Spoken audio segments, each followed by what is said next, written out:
Giorgio Minisini, welcome to Dive Beyond Sport. Thank you very much for joining us, first of all. Hi, Freddie, Iona. Thanks to you for inviting me. It's a pleasure to be here.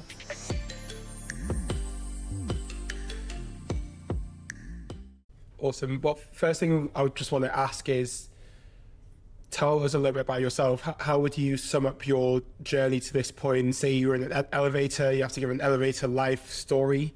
What would that be for you? So, my story in a nutshell is that I beginning doing a sport that wasn't real. Like when I started doing artistic swimming, it wasn't possible for men to compete in the sport. So I started doing something I wasn't supposed to do. And I just kept doing it, and up downs, lot of downs, some ups, and then at the end of the journey, I managed to go to the World Championships thanks to World Aquatics that opened the discipline. And right now, what I'm focusing on is trying to see, to understand, to do what I can to let the new athletes to a better experience than me. So of course, doing such a sport, I had to face a lot of prejudice and stereotypes and, all personal attacks.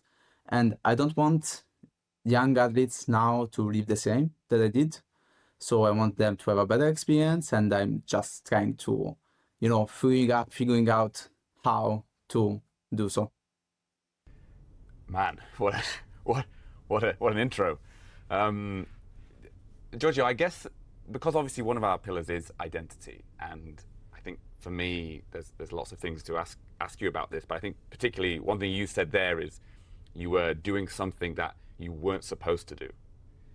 So you might call that being a trailblazer, but I thought you summarized that in a really interesting way. So how did that shape your identity as an athlete, as a person being in a sport that you weren't necessarily supposed to do? So it shaped my identity a lot because, when I started doing the sport, in my mind, I wasn't doing something that was wrong. I was just doing a sport that was my parents' sport because my mom was a coach, my dad was a judge, my sister was swimming in artistic swimming. So for me, it was just a sport. And I was only an athlete. So in all my journey, I always identified myself as an athlete, but for the surrounding, I was not. So I actually wrote a book in Italian. It's all in Italian. It's all in Italian market, and it's called The Boy, because for everyone in the sport environment and outside of the sport environment, I was the boy doing something for girls. Almost nobody treated me as an athlete, that it was what I actually wanted to. So my identity was very split apart because I was self-recognizing as an athlete, but my social identity was the boy in a girl's environment. So I always tried to use the second one to vehiculate the first message, and that's what makes me happy now, because right now when I went to Singapore following the World Aquatics Championships, I always will look very carefully to male athletes in artistic swimming to see how they're doing, how they're living their time, and I can tell that they feel and are recognized only as athletes.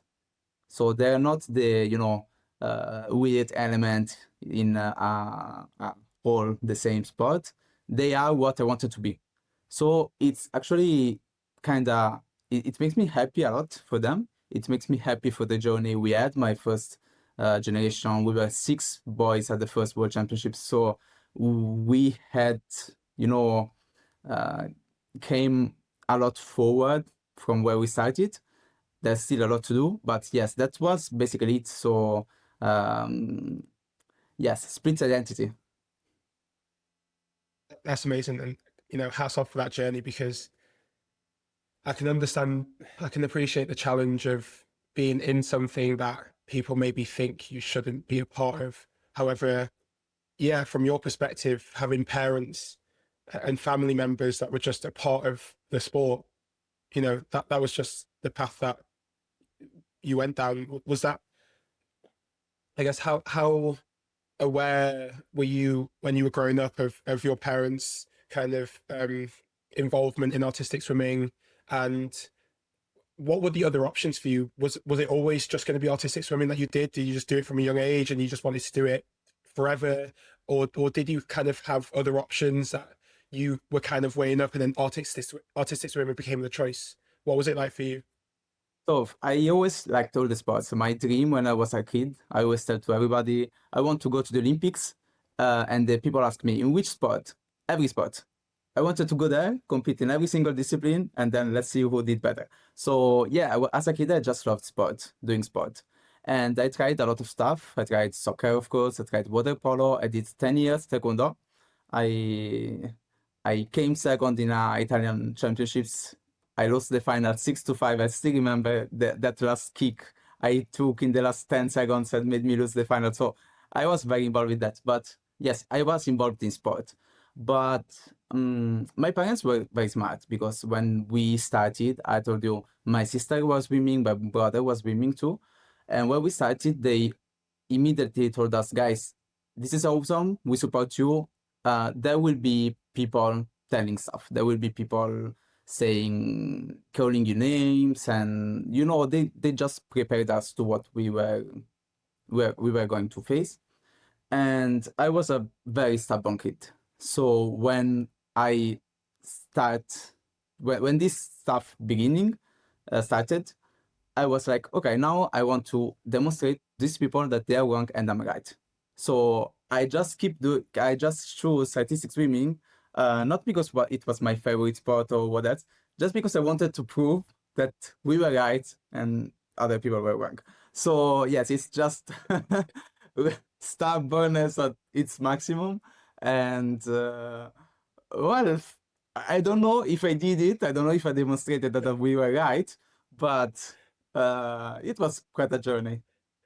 I think you demonstrated you're right, and like, and I love that for a reason to commit to a sport, just to prove people wrong. Because, like, I mean, on a serious aspect, like proving people wrong, or the desire to prove someone wrong, is something extremely powerful, and that can really drive you to achieve things that you might not have achieved otherwise. And I think that's one of the reasons for my success, to be fair, because when I chose to represent Jamaica, I wanted to prove people wrong.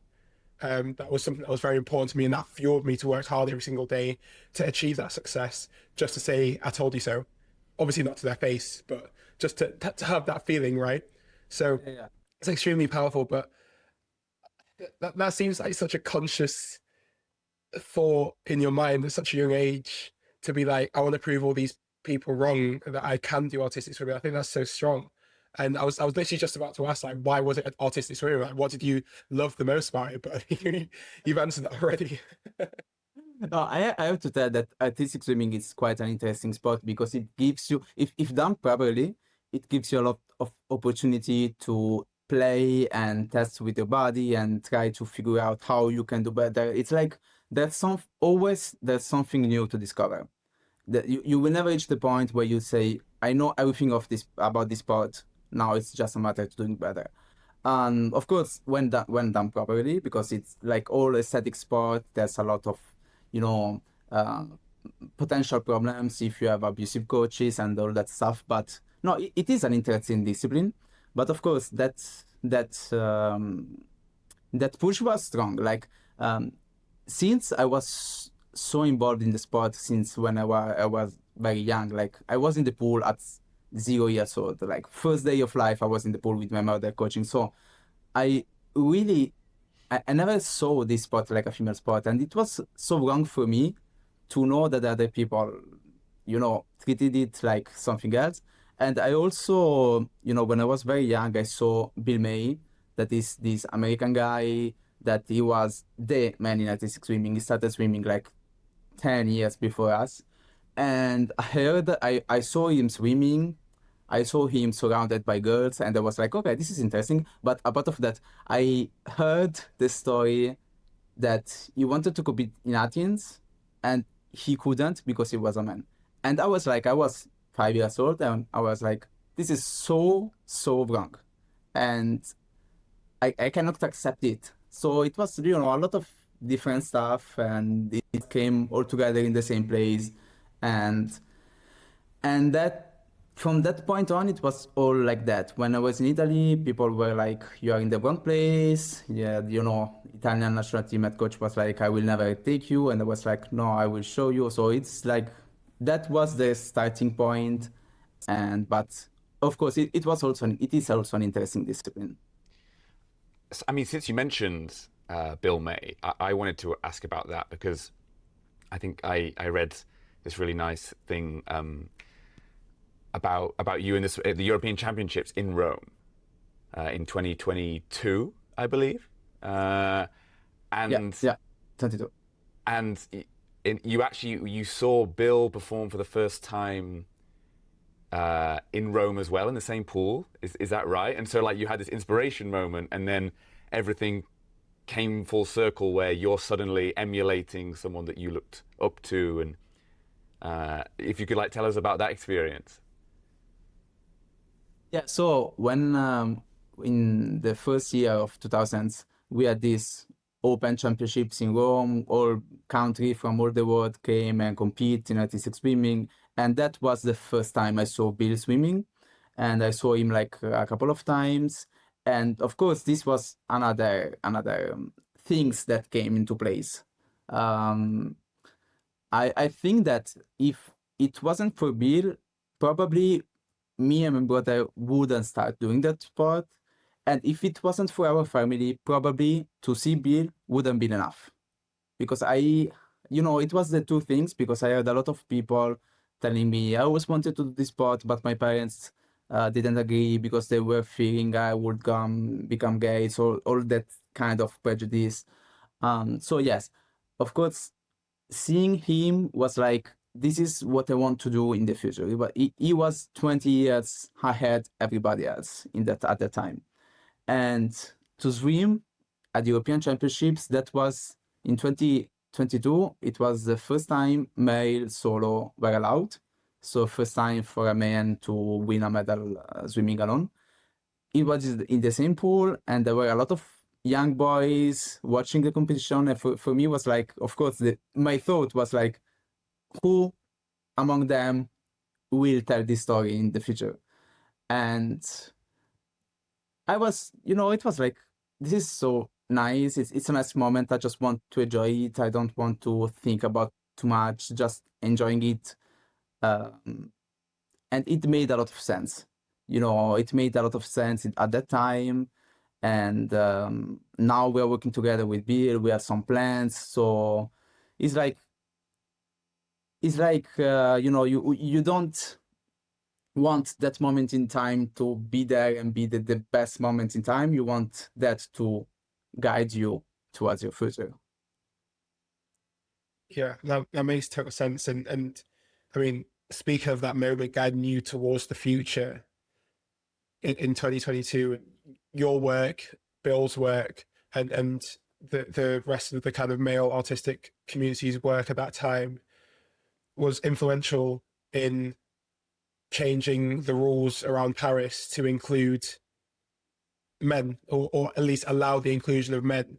Now, I'm correct in saying that no men were actually selected to participate in Paris, which I think is a bit of a shame, obviously, because they changed the rule, but it didn't actually occur. But obviously, being such a driving force behind that changing rule, even though you weren't selected to participate in the Olympics, do you feel like the Olympics is a part of your identity? Do you feel that's something that you can, connect with, or is the feeling towards the Olympics a little bit more negative because you didn't get the opportunity to participate there?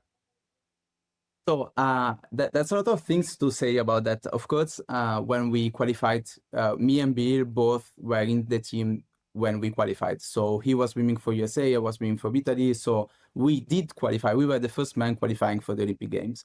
And it was like, too good to be true. That moment, me and him together in the pool in Rome when I was very young, together in the first World Championships when it opened, together in the first Olympic Games. It was like a film. It was like a movie. And, reality is not it's not a movie, and there's a lot of stuff, weird stuff going. That there was a lot of stuff going on that year, and I would say that the reason why I choose to quit is that there are two types of passion that drives athletes towards reaching goals. Um, I'm studying psychology, so I'm talking about this point of view. You have harmonious passion and obsessive passion. And when you have harmonious passion, you want to work because you love the work you do, and you want to be better because you want to be better. Like, I work more because I want to be better, because I want to be better. I feel good in being better. And then you have obsessive passion, is that I work because I need to be better. So people want me to be better, or I think that it's very important to be perfect, or at least I have no values. So for me, Olympic Games were something very harmonious. Like, I want to get there because it's so cool. It's the biggest event in the world. I want to be part of it. And of course, if I go there, I want to try to win a medal. And in my personal story, that was kind of a problem, because when you won the medal,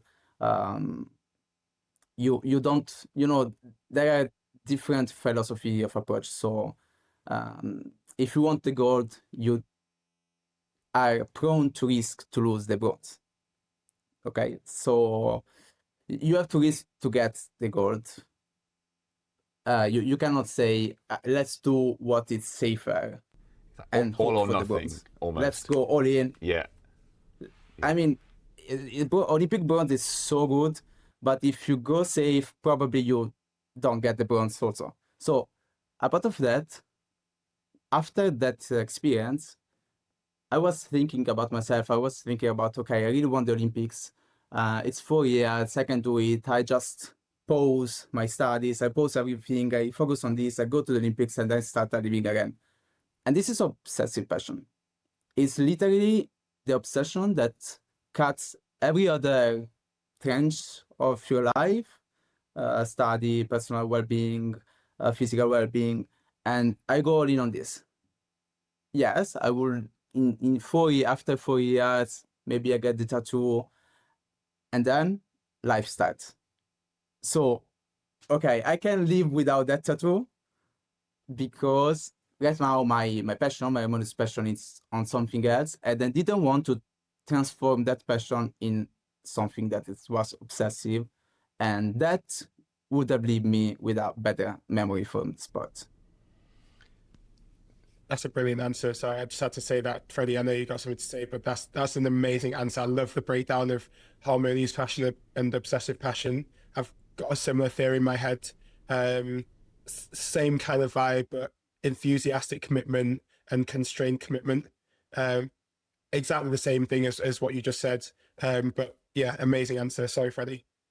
No, not at all. I mean, it'd be almost cool for you to go a bit deeper on that yourself, because I like that you guys have connected on that. Yeah. I mean, so for me, with the enthusiastic versus constrained commitment, yeah, same kind of vibe. Like, what's the reason that you want to commit to a certain task or goal, right? Is it from yourself? Is it inherent? Is it internal? Does it excite you, or are you forced to participate? Are you forced to commit because of some kind of external validation or external reward? So for me, my participation in diving was always enthusiastic. It was always driven internally because I wanted to achieve my goals for me and to prove people wrong, yes, but for me, for my own, satisfaction. Whereas Freddie, actually, for example, straight away, being British, being on funding, being supported by the Aquatics GB, Brace at the time, and UK sport, it becomes more constrained because you're paid to do it, and to stay on funding, to continue getting the money, you have to achieve a certain result. So straight away, your approach to training is because you have to, because obviously you want to achieve these certain things, but to even achieve that goal of the Olympics, you have to do this to get onto the programs. I would say that to get paid for doing sport is very good. I mean, I'm the police, because in Italy we have the military groups have all the sport groups, so I'm in the police. So I was getting paid for swimming. And this is good because, of course, it lets you be calmer with the studying and everything else. But also, it can change your motivation, because when you start getting money, you start thinking, can I lose those money? So your motivation that at the beginning could be a performance approach. So I want people to be wrong. This is a performance approach because I want to do something to prove them wrong, or I want to learn a new skill. This is, I want to master a new skill. And those are good motivation because it makes you stay enthusiastic and harmonious. But as soon as you start having fear to lose something, so I need to train because if not, I lose the money. Or I don't want them to be right. It's the same thing. I want to prove wrong. I don't want them to be right, but it's different point of view.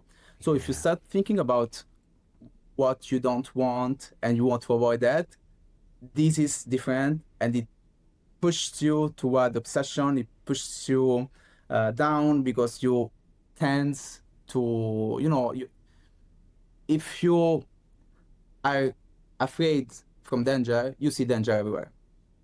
If you are eager for success and achievements, you see opportunity everywhere. So it's literally the same thing. You still swim, train, dive, whatever, a lot of hours every day. It's the same pattern of behaviors, but from two different point of view. So yeah, of course, when you start running away from something, or you start fearing for losing something, there you need some kind of rethinking, intervention on your own and your motivation and whatever. Yeah, this is so interesting, and Yona, I think you are absolutely right with what you're talking about. My position in British diving, I think there was definitely obsession there and fear of loss and a lot of stress, and I think a lot of those there were times in that, particularly through winter training, of not being that happy around training because of maybe it's this more obsessive behavior and focusing on some of those the more negative factors rather than that internal drive of I want to do this. So, Giorgio, I mean, what do you have advice for younger or current athletes on this kind of philosophy, on what you would advise them to do and think? So I would say that since you came from diving, I came from artistic swimming, we have some difficulties more, because in swimming, you have the time. So if you touch first, you're first. If not, you're not. In our sport, you're judges. So sometimes it's something else that decides if you win or not. And this is kind of, it can mess up with your mind. It can mess up with your mind. So what I would say is that you for something, so for someone doing our sports, you cannot control what the judges do.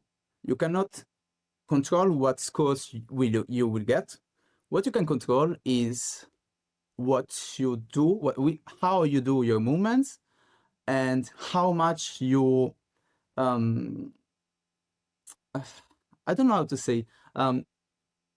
So the ideal goals for living in a healthy way is to have mastery goals. So I want to learn to do something that I wasn't capable of doing before. So I want to learn a new dive.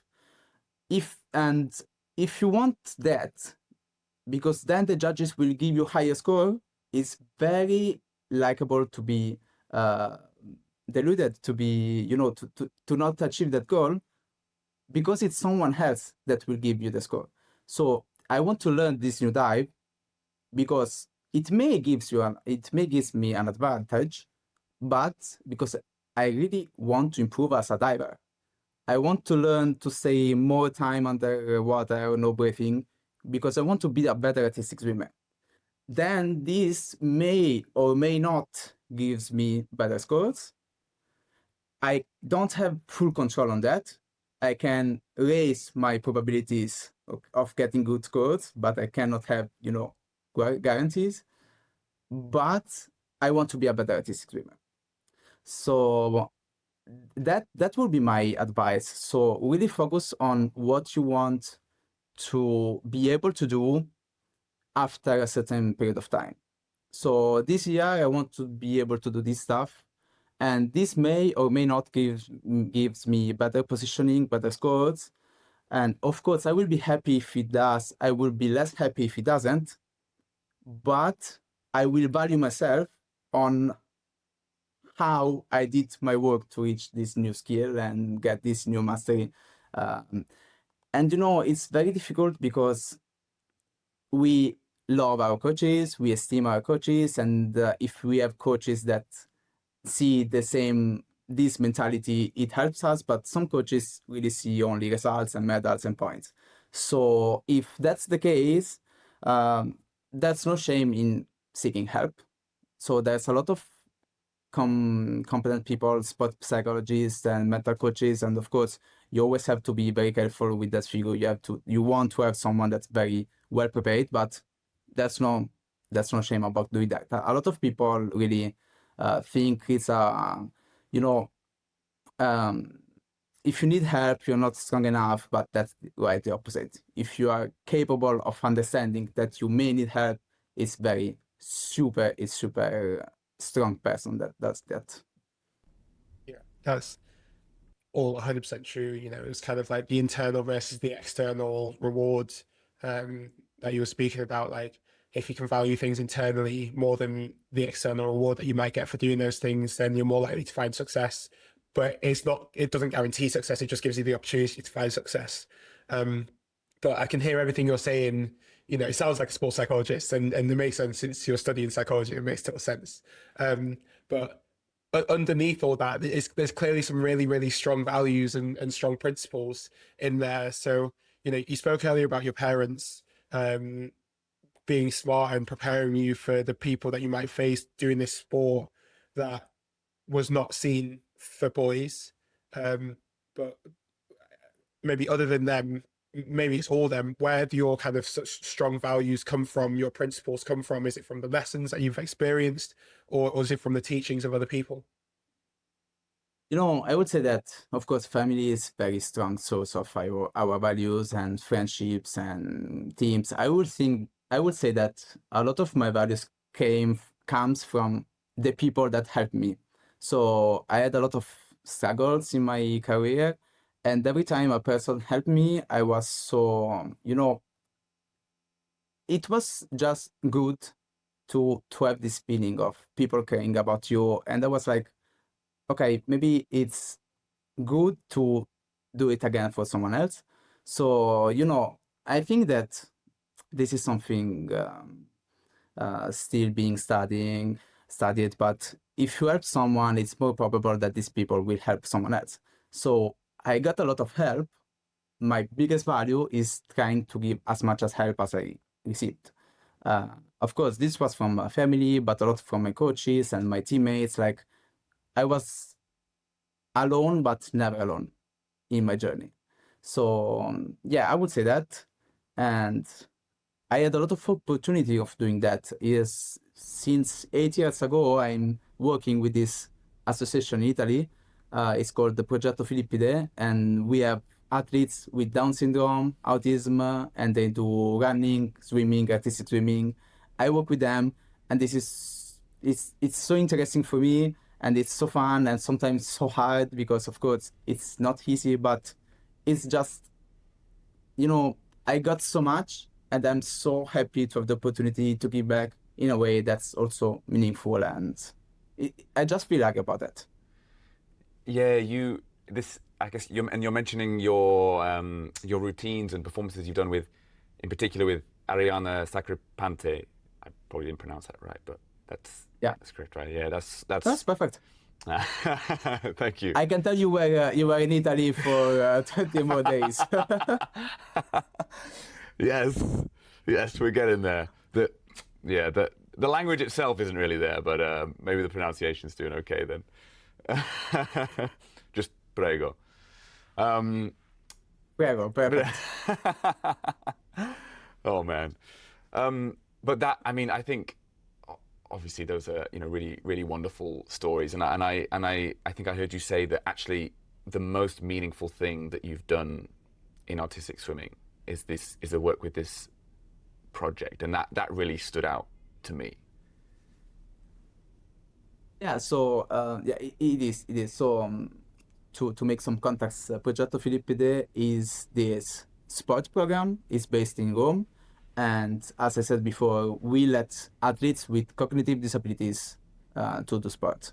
And I started swimming because I was in the middle of my career. It was 2018, and we started doing this duet, me and a girl with Down syndrome that she swim artistic swimming. She was gold medal at the Tripson Games.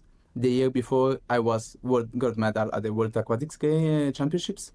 So the president just told, let's take our world champion and the world champion, let's put them together and let's see what happens.